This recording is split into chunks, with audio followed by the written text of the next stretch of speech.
déjà 7ème. Salut, c'est Quentin pour 20 minutes. Aujourd'hui, on est au Grand Palais pour tester la Switch 2. On y va?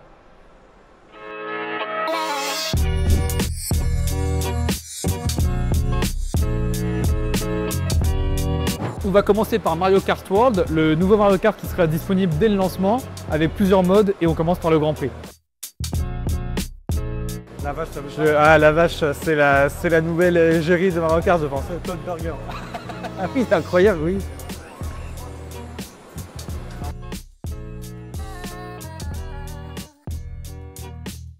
Comme vous pouvez le voir, il y a des nouveaux objets ici, hein, en champignons géants.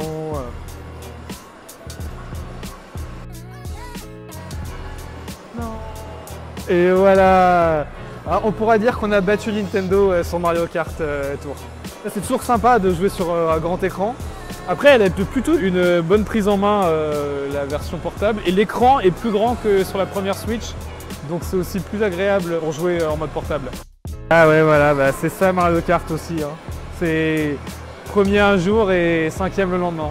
Le jeu est super. C'est Mario Kart, ça marche toujours aussi bien. Il y a un nouveau système où on passe d'une course à l'autre sans transition. C'est plutôt sympa et ça renouvelle bien l'expérience de jeu.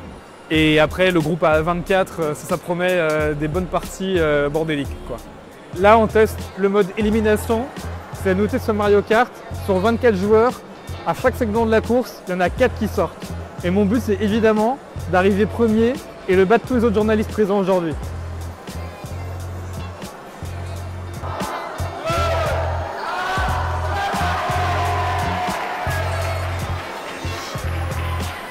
Il est déjà 7ème.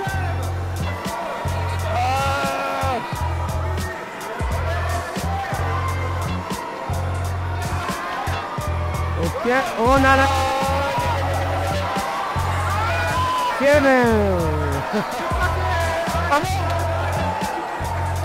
Oh non!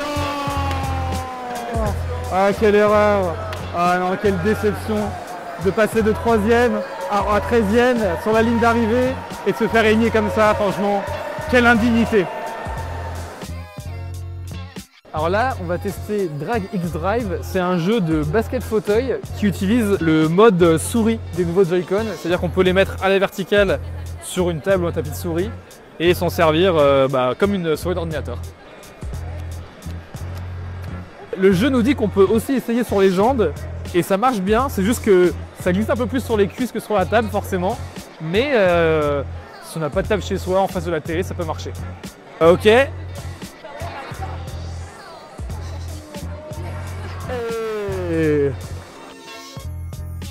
Ok, on va jouer au prochain jeu de Donkey Kong qui sort en juillet sur la Switch 2. On voit que c'est assez ouvert, pas mal de choses à récolter, et qu'il y a des petites mécaniques sympas d'exploration de plateforme. Ça a l'air sympathique, ça a l'air cool.